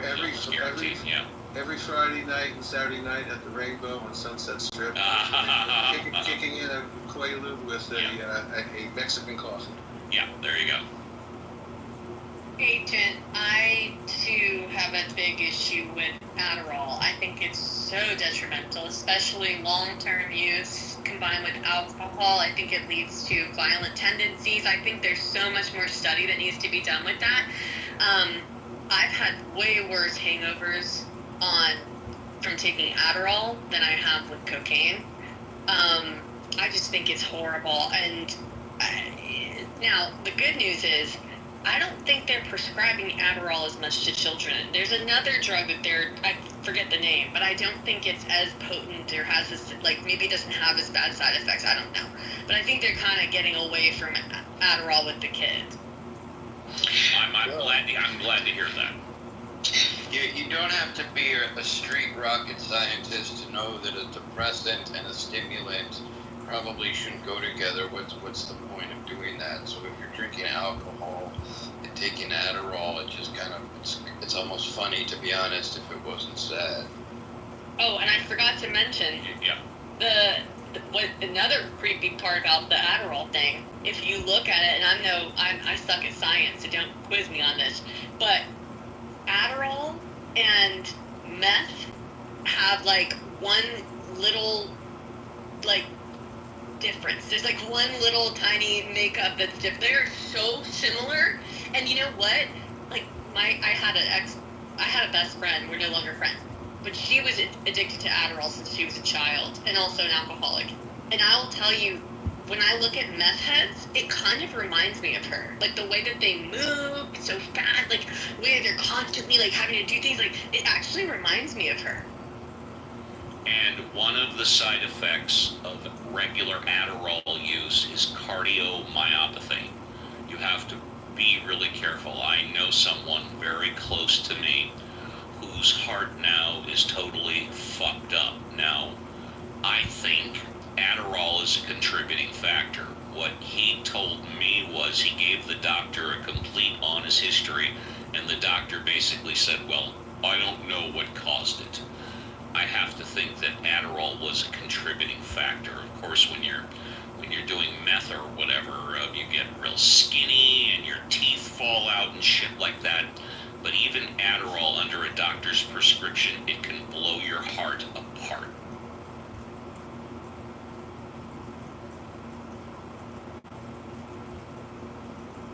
Well, and also, like, a true Adderall addict will never, like, they'll never blame the Adderall for anything. Like, they'll use every other excuse and every other substance that they take. Adderall, like, and also I think, Steve, to their defense, part of that is because it's so accepted, right? Like Adderall is like accepted, so that can't be the culprit. Right, and also, it was prescribed by my doctor. Right, so, right. Yes, yeah. I even think, I wonder, see, they're so lacking in studies with Adderall. I don't know why, but like, I wonder what the effects are on the babies. There's gotta be more. Like, I know that babies, the mothers who are on Adderall do tend to have smaller weight babies, because usually, I think when you're on Adderall, you have to see like a high-risk doctor, specialist or whatever to monitor. But I wonder if maybe there's some link between that and other developmental issues too. I don't know.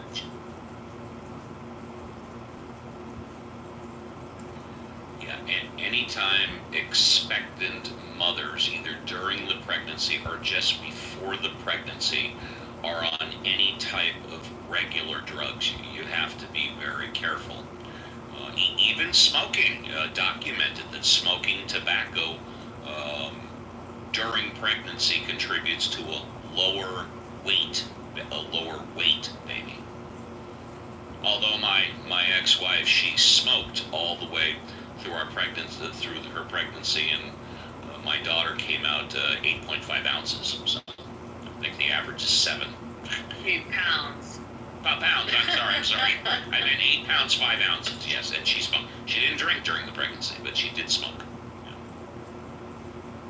Well, drinking actually. So you said she didn't drink. I think that the whole drinking while pregnant is actually way inflated too. Honestly, yeah, I think it's, if you don't, obviously not to an excess, but I don't think there's really great studies on kind of, I don't know, they treat pregnant women like children. It really actually kind of pisses me off. Yeah, you mean, I'm not aware of any, and again, I'm not advocating this, but I'm not aware of a test or testing while a woman was pregnant to have 1 glass of wine a day. Not that I would advocate her 1 glass of beer. But clearly we know that excessive alcohol abuse, that's going to lead to a lot of problems during pregnancy. Right. I think women, if we listen to our bodies tell us.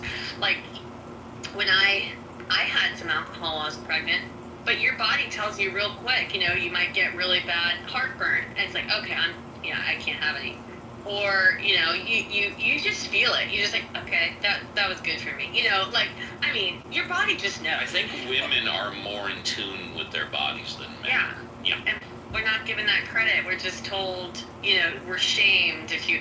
And then, like, I smoke cigarettes. I don't smoke much anymore, but like I used to smoke cigarettes regularly. And when I got pregnant, my body instantly like rejected the cigarette.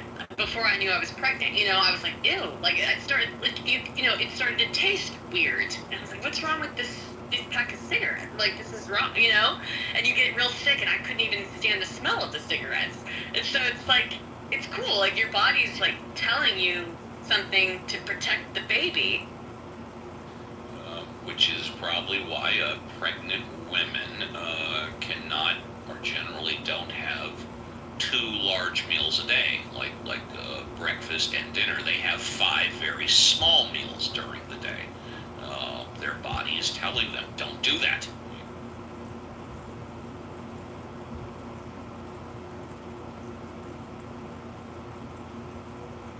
Yeah, like there's way worse things than having a little bit of alcohol when you're pregnant. Like, I mean, is it listeria that kills the baby? I always forget. There's 2 different things that you can get. I don't know. I think it's listeria. So it's like, what's the biggest listeria outbreak? Like lettuce? I don't know. It's like, do we get shamed? You gonna shame a woman who's pregnant for eating lettuce or for eating, a cold cut? Like, but God forbid she have a glass of wine. You know what I mean? Exactly.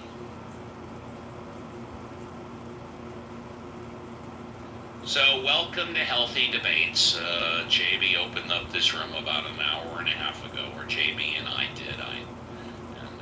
Just whatever. So, cash in your pink tickets, come on stage, and you can talk about anything you want. It doesn't have to be about potheads or drugs. Talk about anything you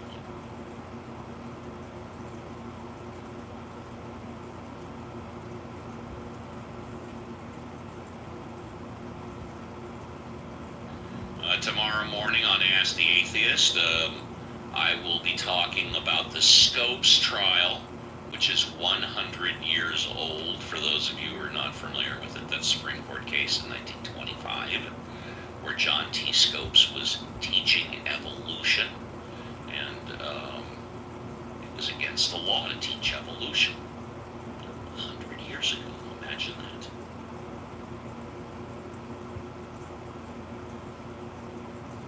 So this is an interesting thing about teaching evolution. Physicians, to my knowledge, still are not required to take a course in evolution. You should, as pre-med students, but they don't. Are you sure about that, Dr. Jordan? When I was pre-med, say pre-health, and taught pre-med students, they didn't have to take it, but maybe they may now. I mean, it's kind of hard if they take a molecular genetics class and they don't have a background in evolution, like understanding post-pathogen coevolution is kind of an important concept, particularly in the infectious disease world. So they really should have it, but more so for a healthier genetics background.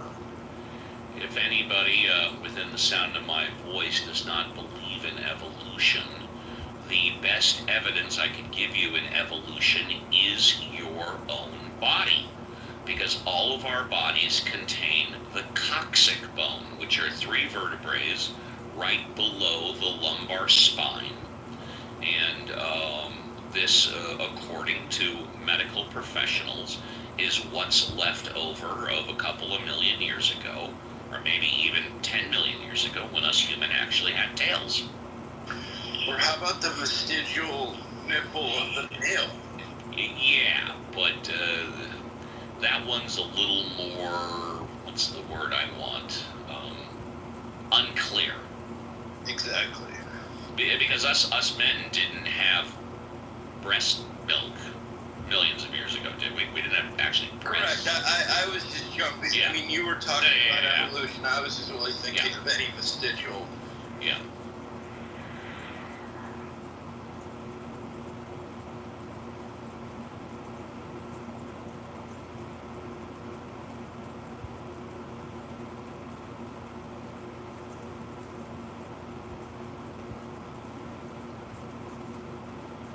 So, LS, are you there? Yes, I am. I don't think there's been any documented evidence whatsoever of CBD, that's the cannabinoid in marijuana, being dangerous or unhealthy. Has there been? No, actually, it's very healthy, and it's good by itself, but it actually works better with a little THC and some other cannabinoids with it. But yeah, CBD is non-psychoactive. It is relaxing on its own and can help calm. Actually, it's great for animals and dogs. I know people that with very old dogs are using CBD, and it's quite amazing. It amazing. You see it in front of your own eye. And I think as time goes on, we're going to see more drugs or more natural health remedies infused with CBD, because it is non-psychoactive and we still do not know the complete beneficial effects. It has beneficial effects for a lot of things. Absolutely. Well, we wouldn't have legal recreational cannabis right now if it wasn't that California proved in 1996 that it was a real medicine, and it was helping people, and it was curing people of certain things in certain ways. So, and that's when it started. It all started in San Francisco, that they proved that it was medicinal value to this. And now there's a study, there's all kinds of bits. Over half of the states have legalized marijuana, either recreationally or medicinally. And also the House of Representatives, what was it, 2 years ago, I think, they passed a bill to legalize it federally, although the Senate would not go along with it. And do you know that in Washington, D.C., it's legal for recreation and for medical? Just saying, Washington, D.C. And I can guarantee you all that the reason why it's not completely legal is because of the alcohol industry. 100%. The alcohol industry has a huge financial incentive not to legalize pot, because once they do, they know that their profits are going down. And not only the alcohol industry, but the psychiatric industry hates cannabis. And it actually, again, cannabis can rebuild brain cells. It's called neurogenesis. It's out there. I'm sure Dr. San Fernando Valley did. Well, you've mentioned that on my show. I don't think that's been proven yet. I think that's just a theory, or am I mistaken? You're probably mistaken. Go to go to Pub Med, MED. There's all kinds of there's so many studies. They've been hiding this for years. There's studies that go. It's not brand new. Again, a Harvard study. Said it improves lung function and lung volume and doesn't cause cancer. But we're talking about rebuilding brain cells, because all of us were raised that once brain cells die, they cannot be regrown. Well, it's helped Alzheimer's patients. And again, I said it earlier. It's going to be. You'll see. Again, I'm 75. I may not be here in 20 years, but when I'm gone, you guys will think back and we'll hear it here.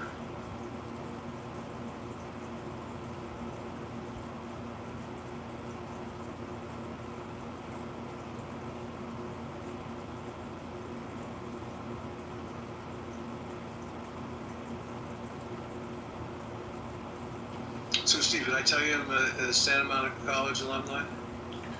I think you did. Okay, cool. Of course, I'm a huge fan of KCRW and PO. Well, I took broadcasting classes at that station. Yeah. At KCRW there, and I'm a huge fan of Harry Shearer, who's been using that station. I don't think he does anymore for years with his show. Do you know who that is, Harry Shearer? No, I do not. Oh my goodness, Google him. He's one of the original Credibility Gap back in the days of 70s radio. and he's in Spinal Tap. He's one of the guys in Spinal Tap. Yeah, he's the bass player, and he's an unbelievable comedian. And he's been doing a show every Sunday morning called Le Show for 40-something years now. How about that?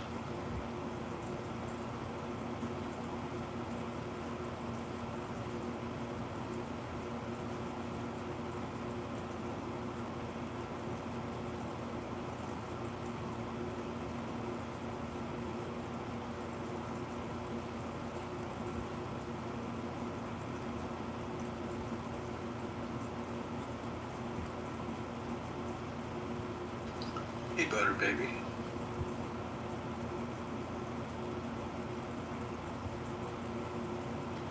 Yeah, we're at the bottom of the hour. Welcome everybody to Healthy Debates. You can cash in your pink ticket, raise your hand, and come on up and talk about anything. It doesn't have to be about Potheads United.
Well, if nobody objects, I'm going to play one song, and then if nobody wants to talk after the song, I'm going to close down the room. And for those of you that have never heard of Cab Calloway, let's smoke some reefer.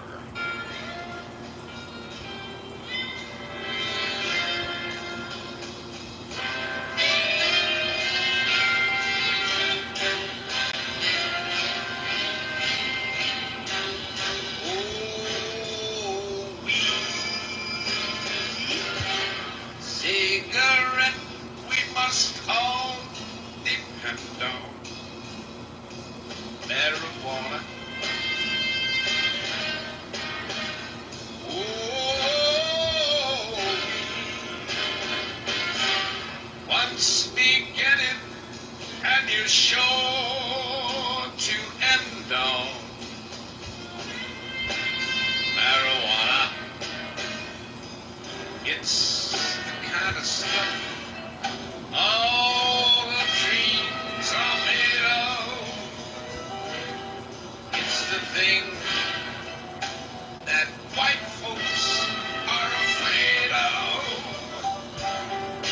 Up in Harlem, we go.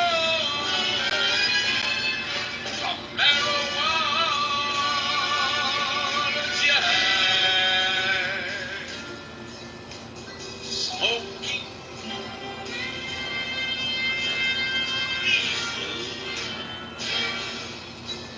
to puff away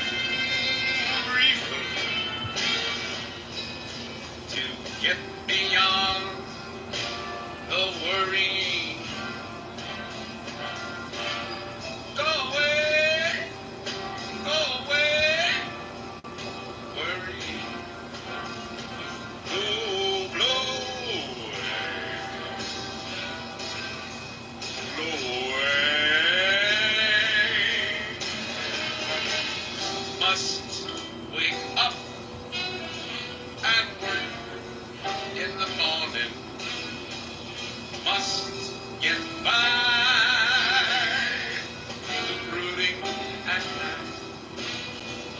You can't change this world you were born in. What I declare, you can be walking on air, smoking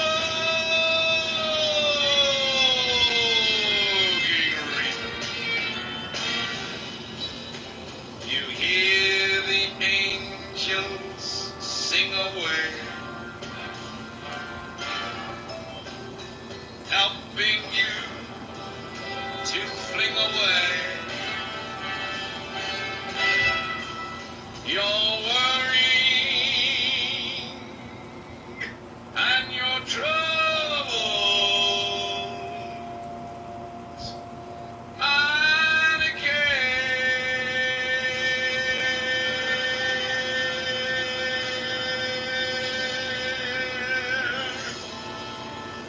Smoking Reefers by the immortal Cab Calloway. Dr. Jordan, you want to talk, or are we good? Dr. Jordan? He's, okay. LS, you want to talk, or should we just shut this sucker down? Well, I'll say I'm probably the only other person in the room that's heard of Cab Calloway. And there's actually a pond named after him in my alma mater boarding school in Delaware. Now that one I did not know. Yeah. So, yeah, I've been around and I got lots of stories, but thanks for holding the room tonight. It cost you $6, and I think that's right. Got your money's worth. And I got my money's worth, that's for sure. What about you, Dr. Jordan? You good? I saw you unmute a minute ago, Dr. Jordan. Oh, yeah, yes. Okay. Yeah, okay. You're in the Matrix. You're in the Matrix, but I think you said you're good, yes? Okay. Well, everybody, I'll be back tomorrow, 7 to 10 a.m. with Ask the Atheist. The link is at the top, so hope to see you all there. Enjoy the rest of your weekend if I don't see you, and as the old saying goes, be careful on the clubhouse streets. This room will self-destruct in 5, 4, 3, 2, 1. Goodbye, everybody. For real. That's why we don't be going big business and stuff like this. But your boy KP, boy, that nigga was nut hugging, Joe. I ain't gonna lie, that nigga was nut hugging. On who?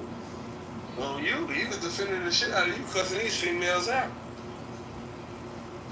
Well, yeah. What they was doing? They both going hard on here. No, that's when Kendra was on here. He was going crazy. You can go back to the replays and shit. Oh, my mommy did. He called her all types of bitches. So he did.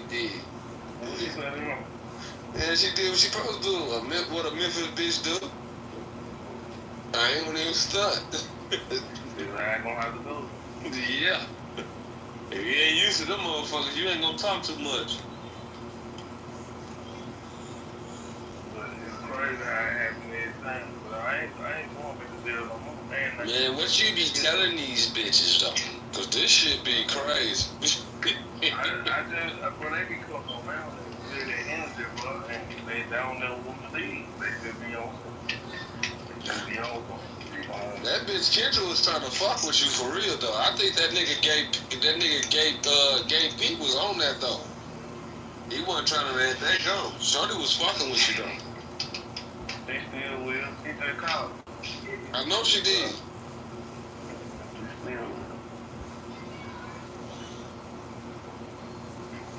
Shit, that's like my motherfucking baby, my motherfucking ex-wife just called me talking some crazy shit. I'm like, what the fuck? Well, she wasn't talking no crazy shit, but she was talking like, we the best of friends. I gotta go do this, no something. After I do this, done, bro, I start back talking to her. But I ain't finna talk to her until I get through doing that.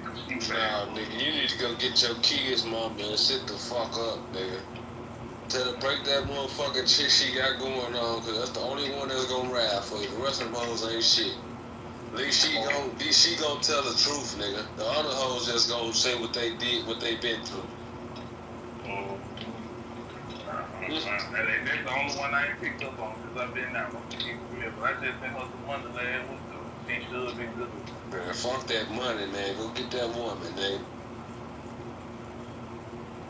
Yeah. He's trying to creep back around. I'm still trying to creep back around slow. So she don't trust this shit right now. She don't trust this shit. I've been gone too long, man.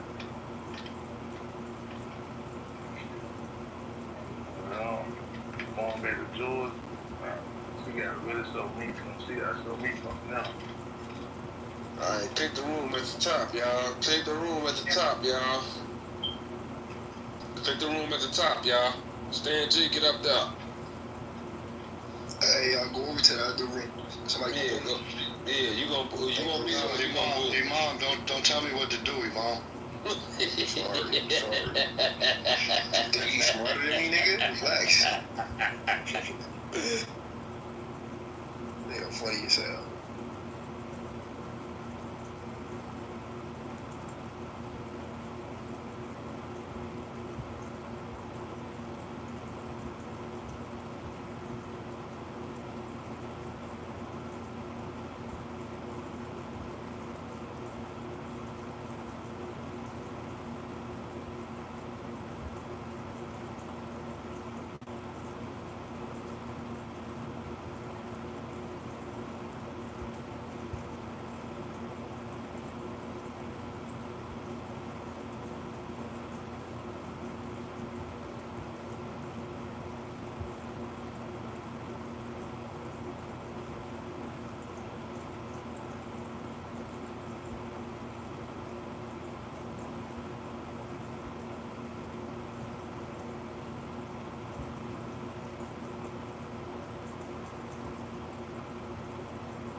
was out there in the Dominican. Rich went to plighted countries to go find vulnerable Asian women to bring them back to the United States. No, let's do that. Let's do that. No, let's do that because Rich is up in so many other people's business. He ain't get no pussy in this world. Dr. Adams, do you own a house? Yes. Do you own a house? Are you in the house right now? No, because my job is in Los Angeles. Do you own a house, baby? Yep, Sedona, Arizona, and Carmel, California. She gonna ask a nigga, do he own a house? But she in the house with the nigga that own the house. She got like 8 properties all over the country. I ain't mad at her. She gonna be asking a nigga, why you gonna be asking a nigga if he owns something? If you own something? They were debating. No, hold on.